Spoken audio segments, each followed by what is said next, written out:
কেউ কারোর সঙ্গে পালিয়ে গেলে তার খুব চিন্তা, সমাজকে রক্ষা করতে হবে, এবং তাকে যদি প্রোটেকশন দেন ওই এমএলএ, তিনি আবার বলছেন যে মুসলিম রাষ্ট্রেতে এসব হয়। উনি ভেবেই নিয়েছেন যে চোপড়াটা মুসলিম রাষ্ট্রের একটা অঙ্গ, ওটার মানে ভারতবর্ষের মানে ধর্মনিরপেক্ষ রাষ্ট্রের অঙ্গ নয়। ফলে এই যদি পরিস্থিতি হয়, আমার ধারণা গোটা পশ্চিমবাংলায় প্রশাসন তো ভেঙেই পড়েছিল, এবার সমাজ ব্যবস্থাটাও ভেঙে গেছে। এই যে চোপড়ায় ঘটেছে কি তাজিমুল নাকি, এর আগেও একটা কাপড় তাদের নাকি 3 দিন ধরে পিটিয়েছিল ঘরে ঢুকিয়ে। আমার কথা, ওর কোথাকার কোন হরিদাস পাল, হ্যাঁ ভোটে লিড দিয়েছে, সুতরাং যা খুশি তাই করবো, বাড়াবাড়ি করলে তোমাকে সাপোর্ট করবো না, অর্থাৎ ঘুরিয়ে থ্রেট দিয়ে দিল শাসক দলকে যে ভোটে কিন্তু লিডটা আমি করি। পশ্চিমবাংলার মহিলাদের মানে বিবেস্ত্র করতেই একেবারে রেডি হয়ে আছে নাকি, আমি ঠিক বুঝে উঠতে পারছি না। ওই ছোটবেলায় মা মাসিদের একটা কথা শুনছিলাম নাকি, নিজের বেলায় আঁটি সাটি, পরের বেলায় দাঁত কপাটি, এদের তাই। আমার শাসন ব্যবস্থায় যা চলছে ইটস ওকে ফাইন, আর বাইরে কিছু হলে ধরবো ওকে। আর সবচেয়ে বড় কথা, পুলিশ প্রশাসন কি করেছে, যে কোনো লোককে অ্যারেস্ট করলে তার ঘাড়ে হাত দিয়ে নিয়ে যায় বা কোমরে দড়ি দিয়ে। আমরা এর আগে শাহজাহানের ক্ষেত্রে দেখলাম যেন শ্বশুর জামাইকে ধরে ধরে নিয়ে যাচ্ছে বিয়ের পিড়িতে, তাজমুলের ক্ষেত্রেও দেখলাম যে যেন চারদিকে পুলিশরাও শ্বশুর এবং শ্যালক তাকে বিয়ের পিড়িতে নিয়ে যাচ্ছে। ধরাধরি তো কোনো কথা, অন্য ব্যাপার। ওটা ওই বাইরে খেলতে পারছেন না বলে সংসদে খেলতে গেছেন আর কি, বাইরে বয়স টয়স বেড়ে গেছে তো, কোথায় হসপিটাল নিয়ে যেতে হবে, পড়ে গিয়ে জখম হবে, ওই জন্য সংসদে দাঁড়িয়ে দাঁড়িয়ে চুকিতকিত খেলছে। ছোটোবেলায় আমরাও চুকিতকিত খেলতাম, তো উনি হয়তো নিজেকে বাচ্চা ভাবছেন, খুব সিরিয়াসলি ওনাকে নেয় কেউ তো সিরিয়াসলি নেয় না, ফলে সংসদেই চুকিত খেলেন। কখনো উপরাষ্ট্রপতি কেমন হাঁটাচলা করেন, ঘাড় মুড়ে দেখান, ভালো, খুব খারাপ না, মোটামুটি এগুলোকে মানে সার্কাসে পরিণত করে দিয়েছেন রাজনীতিটাকে। আর সবচেয়ে বড় কথা, এদের দমন করতে গেলে, আমি আবার বলছি, এদের জব্দ করতে গেলে যোগী আদিত্যনাথকে দরকার। পশ্চিমবাংলায় এই সমস্ত অপদার্থ অপগণ্ডদের দিয়ে শাসন ব্যবস্থা চলে নাকি? যোগী আদিত্যনাথকে দরকার ছিল, এরা 3 দিনে সিধে হয়ে যেত, হয়তো হবে একদিন, ততদিনে পশ্চিমবাংলা বড্ড ক্ষতি হয়ে যাবে। ক্ষমতা যখন পাগলকে, হিটলারকেও পাগল বানিয়েছিল, হিটলার কথা শুনেছিল, হিটলারের ধ্বংসেই দিয়ে মানে নাৎসিবাদ শেষ হলো, এও যাবে, কিছু করার নেই, আজ হোক কাল। মানে এগুলো হচ্ছেটা কি আমি ঠিক বুঝে উঠতে পারছি না, যে আধুনিক মহাভারতের কি মানে দুর্যোধনের সভা তৈরি করছে যে দ্রৌপদীর বস্ত্রহরণ হয়েছিল, কিন্তু এটা বুঝে রাখুক, এরকম জেনেও রাখুক, দ্রৌপদীর বস্ত্রহরণ করতে গিয়ে গোটা কুরুবংশ নির্বংশ হয়ে গিয়েছিল, কিন্তু বাঁচেনি, শেষ হয়ে গিয়েছিল। আমি জানি না এদেরও নির্বংশ হওয়ার সময় হয়ে গেছে কিনা। কলকাতা পুলিশের বোধ আইজি নাকি তিনি যাচ্ছেন, তিনি একটা নৌকো করে কোথায় বেরিয়ে পড়লেন, কেউ জানলো না, কিছু রহস্যজনক কাণ্ড কারখানা ঘটছিল। তারপর শেখ শাহজাহান গ্রেপ্তার হয়েছিলেন, এবার ইনিও জয়ন্তবাবু গ্রেপ্তার হবেন, পুলিশ তাকে জামাইয়ের মতো আদর করে নিয়ে যাবে, শাসক দলের নেতা বলে কথা হবে। তো উনি কি মদন বাবা হয়েছেন নাকি? আজকাল উনি তো পলিটিশিয়ান, বাবাও তো হননি এখনো, উনি কি সব ছেড়ে ছুড়ে এবার কানে মন্তব্য দিচ্ছেন নাকি? আর এ বলে ওকে দেখ, সে বলে একে দেখ, এ সৌগত রায়ের দিকে ঠেলে, সৌগত রায়ের দিকে ঠেলে, আর কি হবে? আরে ভাঙর কে কেড়ে নিতে যাচ্ছে, আবার কেড়ে নিলে কেন কেড়ে নেবে? ভাঙর কেড়ে নেওয়ার জিনিস নাকি? আর যদি কেউ সত্যি কেড়ে নিতে চায়, সেটা কি খুব বৈধ হয় কাজটা? সেদিন মিটিংয়ে পশ্চিমবঙ্গের মুখ্যমন্ত্রী তার একজন মন্ত্রীকে দেখিয়ে বললেন সল্টলেকেও লোক বসায়, এবং তার জন্য টাকা নেওয়ার অভিযোগ উঠলো। সেখানে সেক্রেটারিরা ছিল। আমি যতটুকু প্রশাসন বুঝি, তাতে প্রশাসনিক স্তরের সর্বোচ্চ জায়গায় থাকেন মন্ত্রীরা, মন্ত্রীদের নিচে থাকেন সেক্রেটারিরা, মন্ত্রী নির্দেশ দেন, সেক্রেটারিরা মানেন। আচ্ছা, সেদিন তখন ওই মন্ত্রী তো একবারও প্রতিবাদ করলেন না যে ম্যাডাম আপনি ভুল বলছেন, আমি কখনো এই কাজটা করিনি, বা ফিরে এসে যদি তিনি অপমানিত হতে পারতেন, উনি তো পদত্যাগপত্রটা পাঠাতে পারতেন। উনি কিচ্ছু করেননি, মানে উনি মেনে নিয়েছেন ওই কাণ্ডটি করছেন, তারপর তিনি মন্ত্রী আছেন এবং সদস্য আছেন বিধানসভা। আমার কথা হচ্ছে, আগে ওখানে যে ধর্নাগুলো হয়েছিল তখন কি 144 ছিল না, 142 নম্বর ছিল নাকি? এখন 144 হলো, তো তখন অ্যালাউ করা হলো কেন? পুলিশ অ্যালাউ করলো কি করে? এখন হঠাৎ 144 দেখাচ্ছে কেন? কোচবিহার থেকে শ্যামনগর সর্বত্র ঘটনা তো একই ঘটলো। কোচবিহারের মাথাভাঙাতে একজন মহিলাকে কিছু মহিলা মারতে মারতে বিবস্ত্র করে টেনে নিয়ে গেল। সে মহিলা কাপড় পরার জন্য আকুতি করছে, আর এই শাসক দলের মদতপুষ্ট কিছু মহিলা তার কাপড় খুলে তাকে একেবারে টানতে টানতে নিয়ে যাচ্ছে এবং তাকে সাপোর্ট করছে কিছু ছেলে। আবার শ্যামনগরেও তাই দেখলাম, জগদ্দল অঞ্চলে একজন মহিলাকে বিবস্ত্র করে মাঝখানে ঘটে গেছে আরও কিছু ঘটনা, যেরকম চোপড়াতে একজন মহিলাকে নীতি পুলিশের ভূমিকা পালন করছে শাসক দলের একজন তাজমুল কি যেন, এমন মারছে, একটা লাঠি দিয়ে হচ্ছে না, লাঠির গোছা দিয়ে পেটাচ্ছে, ছেলেটাকে পেটাচ্ছে, ফেলে রেখে দিয়েছে, গোটা শরীর থেকে কাপড় টাপড় উঠে গেছে। কিন্তু ভারতীয় পুরাণ যদি আমরা ফলো করি, যে দ্রৌপদীর বস্ত্রহরণ করেই কিন্তু কুরুবংশ একদম নির্বংশ হয়ে গেছিল, এবং সেটা ওরা করেছিল ক্ষমতার দাপটে, আমি কত ক্ষমতাশালী দেখানোর জন্য, কিন্তু বোঝা গেল সেই ক্ষমতা কিন্তু আলটিমেটলি ওদের ধ্বংসের কারণ হয়েছে। ফলে এরা তো মানে অশিক্ষিত মূর্খের দল, এরা তো ইতিহাস থেকে শিক্ষা নেয় না, পুরাণ থেকেও শিক্ষা নেবে না। আমি শুধু মনে করিয়ে দিই যে এগুলো মানুষ কখন করে, যখন তার ধ্বংসের সময় উপস্থিত হয়ে যায়। কারণ অপরিমিত ক্ষমতা, আনকন্ট্রোলেবল পাওয়ার একটা মানুষকে উন্মাদ করে দেয়, এবং এরা লুনাটিক হয়, দে হ্যাভ বিকাম লুনাটিক। এবং এই লুনাটিক হওয়াটা কিন্তু নিশ্চিন্ত পতনের একেবারে প্রায় প্রথম নয় শেষ ধাপের দিকে এরা পৌঁছে গেছে। না শুধু পুলিশের নিষ্ক্রিয় ভূমিকা নয়, এখানে একটু বড় স্পেকট্রামে ভাবার চেষ্টা করো। পুলিশ শাসক দল যা বলছে তাই করছে, এ রাজ্যে বিরোধীদের বিরুদ্ধে কটা গাঁজার কেস দেওয়া যায়, এবং যত গাঁজার কেস দিয়েছে টোটাল পরিমাণ ওজন গোটা ভারতবর্ষে অত গাঁজার উৎপাদন হয়েছে কিনা সন্দেহ, তাও গাঁজা দিয়ে দিয়েছে, এত গাঁজা কেস দিয়েছে। এবং এই শাসক দলের কিছু নেতা কর্মীকে প্রোটেকশন দেওয়াই এদের কাজ। আর যত মানে বিজেপি কর্মী কেউ যদি আন্দোলন করতে যায়, কারোর নামে গাঁজা কেস, কারোর নামে ডাকাতি কেস, এই হচ্ছে পুলিশের কাজ। এবং যেহেতু পুলিশ তার ভূমিকা পালন করছে না, ফলে ওই তাজিমুলের মতো লোকগুলো ভূমিকা পালন করছে।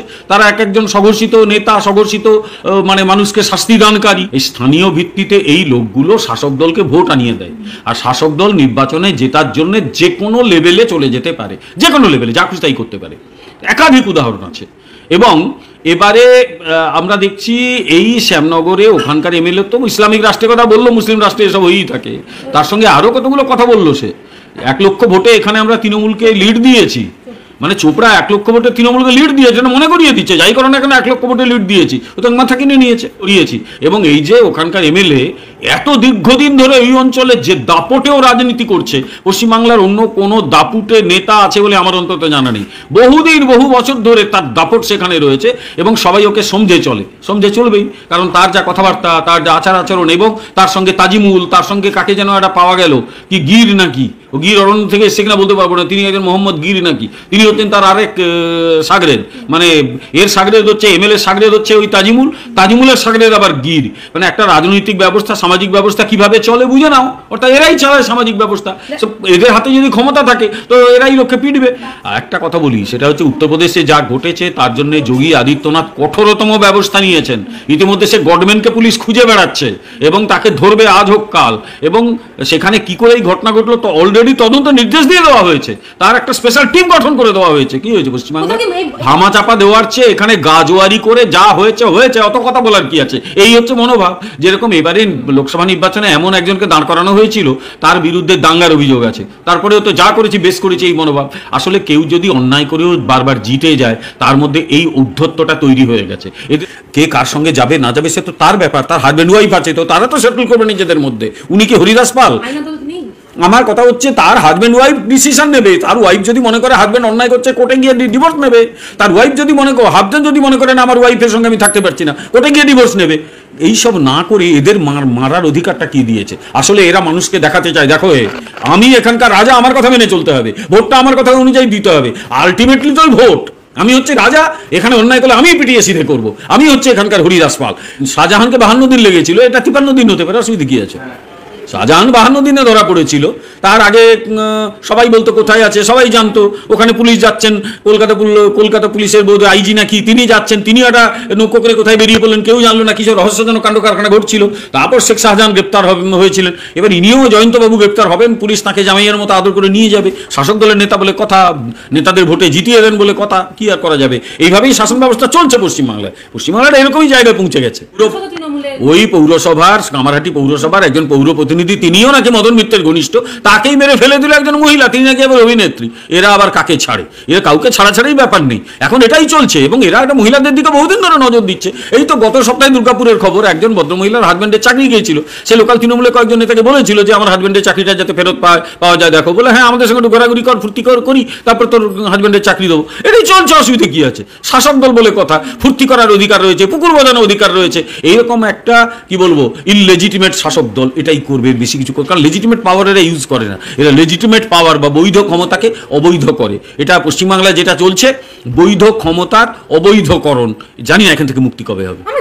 গুজব যখন ছড়ায়, আগুনের মতো ছড়ায়, বিশেষত এখনকার এই সোশ্যাল মিডিয়ার যুগে আগুনের মতো গুজব ছড়ায়, এবং সেই মানুষ সেখান থেকে একেবারে মানে পাগল হয়ে যায়, উন্মত্ত হয়ে যায়। এটা এক ধরনের কি বলবো মাস হিস্টেরিয়া। আমি আবার বলছি, এটা কিন্তু আটকে দেওয়া যায়। পুলিশ যদি সতর্ক হয় এবং যারা গণপিটুনি করছে তাদের ধরে যদি দৃষ্টান্তমূলক শাস্তি দেয়, ওদের মনে করিয়ে দেওয়া হয় যে তুমি মারার কে, অন্যায় করে থাকলে পুলিশকে দেবে, তুমি কিছু করতে পারো না, তাহলে কিন্তু এই প্রকোপটা কমবে। কিন্তু এই রাজনৈতিক যারা নেতাদের মদতে অন্যায় করে, তাদের তুমি কি করে আটকাবে? তারা তো অবৈধ ক্ষমতা ব্যবহার করছে, ওদের নিয়ে তো সমস্যা বেশি। আমি গণপিটুনিটা অত্যন্ত অন্যায়, গুরুত্বপূর্ণ বিষয়, কিন্তু অসহিষ্ণুতার কারণ হচ্ছে যে সহিষ্ণুতার মতো কিছু পাচ্ছে না। তো তারা দেখছে যে শাসক দল যা খুশি তাই করছে, টাকা কামাচ্ছে, অন্যায় করছে, বেঁচে যাচ্ছে, বিরোধী দলকে পিটিয়ে সিধে করে দিচ্ছে, তারপর ওদের কিছু হচ্ছে না। মানুষ বলছে আমরাও করি, ওই নেতারা অন্যায় করলে আমিও করবো না কেন? আর সিনেমার লোকে যেরকম ফলো করে, পলিটিশিয়ানদেরও তো ফলো করে, তারা যদি অন্যায় করে আমি করবো না কেন? আমিও করে নিজের মতো কাজ করে নিই। সুতরাং এটা এক ধরনের কি বলবো মানে এপিডেমিক, অন্যায় করার এপিডেমিক, সেটাই চলছে। শাসক দল অন্যায় করছে বা কেউ করছে, হাতে বন্দুক নিয়ে একটি ছবি টবি নেবে, তার সাকরের 4টে বন্দুক দিয়ে ধরবে, এটাই তো পশ্চিমবাংলার কৃতিত্বের ব্যাপার। এবং এটা সিপিএমের আমলে যখন জঙ্গলমহলে বন্দুক পাওয়া যাচ্ছিল, এখন এদের সেই লোকগুলোই এদের দলে ঢুকে এরা বন্দুক হাতে তুলে নিয়েছে। এদের কাছে ক্ষমতা রায়, আমাকে ক্ষমতায় রাখ, তারপর তুই যা খুশি তাই কর, বন্দুক ধর, রিভলভার ধর, রাইফেল ধর, যা খুশি কর, ক্ষমতা আমাকে ক্ষমতায় রাখতে হবে। আইন কিভাবে প্রযুক্ত হয়? রাজভবনে আরেকজন ধর্ণা দিয়েছে, ওটা তো সবসময় 144 ধারা থাকে, তো সেখানে 144 ধারা না মেনে আরেকজন ধর্ণা দিয়ে দিলেন। আরেকজন যিনি আইন মানবেন তাকে কোর্টে দৌড়তে হচ্ছে এবং ধর্নায় বসতে হচ্ছে। তো এই হচ্ছে rule of law Paschimbangla. Rule of law আমার কথা হচ্ছে, আগে ওখানে যে ধর্নাগুলো হয়েছিল তখন কি 144 ছিল না, 142 নম্বর ছিল নাকি? এখন 144 হলো, তো তখন অ্যালাউ করা হলো কেন? পুলিশ অ্যালাউ করলো কি করে? এখন হঠাৎ 144 দেখাচ্ছে কেন? যারা আইন মানে তাকে কোর্টে গিয়ে নির্দেশনামা আনতে হচ্ছে, আর যারা আইন মানবে না, গাজোয়ারি করছে, তারা গিয়ে বসে পড়ছে। সুতরাং এটা হচ্ছে গাজোয়ারির যুগ আর কি পশ্চিমবাংলায়। শাসক দল গাজোয়ারি, তারা নিজেরাও গাজোয়ারি করে যা করছে তাই করছে, হয়তো মানুষকে সেই পথেই ঠেলে দিচ্ছে। এটা এক ধরনের চরম বিশৃঙ্খলা। বিহারে যেরকম জঙ্গলরাজ চলছিল, পশ্চিমবাংলায় ওই অবস্থা শুরু হয়ে গেছে। বলার আছে, রাজ্যপাল শুধু একজন ব্যক্তি নন, রাজ্যপালের পদটা গুরুত্বপূর্ণ। আমরা যখন রাজ্যপাল সম্পর্কে কথা বলি, আমাদের যেন মনে থাকে তিনি রাজ্যের সাংবিধানিক প্রধান। আমরা যা খুশি তাই অনেকে বলে যাই, কিন্তু রাজ্যের সাংবিধানিক প্রধান হচ্ছেন রাজ্যপাল। সে কিছু বললে, এমন কিছু যদি বলা হয় যেগুলো ওনার সমস্যা হবে, সেই পদের অবমাননা হবে, তাহলে তো তিনি কোর্টে যেতেই পারেন। কিন্তু আমি রাজ্যপালের নই, কি বলবো, তার মুখপাত্র নই। রাজ্যপাল আমাকে বলেন উনি কিছু বলতে, তাই এসব নিয়ে আমি কিচ্ছু বলবো না। এইটুকু বলবো যে রাজ্যপালের পদের প্রতি আমাদের সকলের পূর্ণ শ্রদ্ধা রাখা উচিত। যদ্দূর জানি রাজ্যপাল তো ডেকেছিলেন, রাজ্যপাল তো ডেকে ওদের নাকি শপথ বাক্য পাঠ করাবেন বলতে, জাননি কেন? আরে রাজ্যপাল ঠিক করবেন কোথায় শপথ বাক্য পাঠ হবে, ওনারা ঠিক করবেন না? সংবিধানটা করে থাকুন। এখন আমি জানি না ওনার দলে কেউ কিছু মানে জানে কিনা, ওরা ওই কাছেই তো হাইকোর্ট পাড়া, ওখানে একটা সংবিধান এনে দিয়ে দিক। সংবিধান এবং এই শপথ দেওয়ার কিছু নিয়মকানুন ওখানে রয়েছে, দেখে নিন কে শপথ বাক্য পাঠ করায়। ওনাদের কথায় চলে না, এটা সংবিধান অনুযায়ী রাজ্যপাল ঠিক করে দেবেন, সেটা উনি নিয়ে নিন না। ওনারা মানুষ তো এখানে মানে সেবা কার্য পাচ্ছে না, ওরকম বসে থেকে এসব করলে হবে? এখন ভাঙড় কি আছে ওনার হাতে? আর কারণ কিছুদিন আগে ভাঙড়ের আরেকজন নেতা, তিনিও খুব বড় নেতা, সিপিএমের আমল থেকে নেতাগিরি করছেন, আগে সিপিএম এখন তৃণমূল, তিনি তোর কী সব মানে সুপারি কিলিং টিলিং বললেন, শুনলাম আমি টিভিতে। ফলে আমি জানি না উনি ভাঙড়কে কীভাবে রক্ষা করবেন, সেটা আমি জানি না। ভাঙড় রক্ষা করবে সাধারণ মানুষ, সেখানে ইনিকে উনিকে আমি কিছু বলতে পারবো না। এটা তো সে আরেক চোপড়ার কেস হলো। এরা রক্ষা করার কে বা এরা ধ্বংস করার কে? আরে ভাঙড় কে কেড়ে নিতে যাচ্ছে? আবার কেড়ে নিলে কেন কেড়ে নেবে? ভাঙড় কেড়ে নেওয়ার জিনিস নাকি? আর যদি কেউ সত্যি কেড়ে নিতে চায়, সেটা কি খুব বৈধ হয় কাজটা? ফলে আমি দুজনকেই প্রশ্ন করছি, কে ভাঙড় কেড়ে নেবে, কেন কেড়ে নেবে, আর কেড়ে নেওয়া উচিত কিনা? তাহলে পুলিশ কি করছে? আর সবচেয়ে বড় কথা, আইন শৃঙ্খলা যেভাবে চূড়ান্ত অবমাননা, এখানে অবনতি হয়েছে। ফলে কেউ বলবে আমি কেড়ে নেবো, কেউ বলবো আমি প্রোটেকশন দেবো। ফলে এই যে গ্যাং ওয়ার শুরু হবে, তার সবচেয়ে বড় সমস্যায় পড়বে সাধারণ মানুষ। আমি জানি না সাধারণ মানুষের কপালে আর কত দুর্গতি আছে, এই দলটার কত দুর্গতি দেবে সাধারণ মানুষকে। বাম কংগ্রেস আছে নাকি পশ্চিমবাংলায়? আমি তো খুঁজে পাই না। ওই চ্যানেলে গিয়ে গোলাবাজি করে, আর বাকি সময় তৃণমূলকে সাহায্য করে। একদল প্রকাশ্যে সাহায্য করে তৃণমূল। এখন তো অধীর চৌধুরী হয়ে যাওয়ার পর তৃণমূল কংগ্রেসের একেবারে মানে দুই ভাই স্বামী স্ত্রী যে সম্পর্ক বলো না কেন, সম্পর্ক তৈরি হয়েছে। আর সিপিএম ওদের একটাই কাজ, নির্বাচনে দাঁড়াও, বিজেপিকে হারিয়ে দাও, তৃণমূল যাতে যেতে। ওরা এখনো স্বপ্ন থেকে ভবিষ্যতে ক্ষমতায় আসবে।